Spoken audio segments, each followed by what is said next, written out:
நான் நினச்சிட்டது என் personal life, அது character பேசிச்சுன்னா கூட எனக்கு அந்த மாதிரி நட்பெல்லாம் இந்த திரைத்துறையில் பொறாமையும் போட்டியும் நிறைந்த இந்த திரைத்துறையில் இப்படியெல்லாம் நட்பு கிடைக்கிறது கஷ்டம்.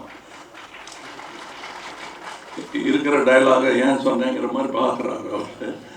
பட்டு இல்லாத டைலாக வேணா சொல்கிறேன். இப்போ நான் இந்த 2 ஹீரோயின்னு இந்த படத்தில் ஒரு வாட்டி கூட என்னை பார்த்து ஐ லவ் யூ சொல்லவே இல்லை. ஆனால்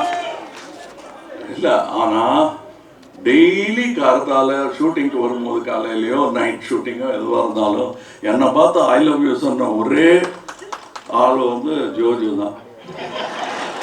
எங்கே பார்த்தாலும் I love you sir, good மார்னிங்லாம் சொல்ல மாட்டாரு, first I love you sir தான் சொல்லுவார். ஸோ அதனால கொஞ்சம் மனசு தேர்த்திக்கிட்டேன் நான். போனால் போகுது, அட்லீஸ்ட் நம்ம இருக்காரு நான் சொல்லுவாங்க. இப்போ அசோக் செல்வம்லாம் சொல்லிட்டு இருந்தார்,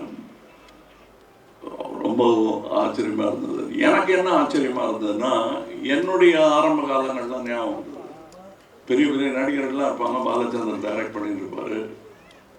ஒரு விஷயம், அந்த டைலாக்கு முன்னாடி எப்போ எச்சி முழுங்கிறது எப்போ முழுங்காமல் இருக்கிறதுன்னு ஒரு டவுட் வரும். அதுலேருந்து ஆரம்பிக்கும் என் டவுட்டு. அதெல்லாம் இல்லாமல் இருந்திருக்கலாம் அவருக்கு. பட் நாங்கள் பார்க்குறோம், he was very confident, and I knew that அது வேற இது வேற அப்படிங்கிறது புரிஞ்சுக்கிட்டாலே நல்லா நடிங்க. அதனால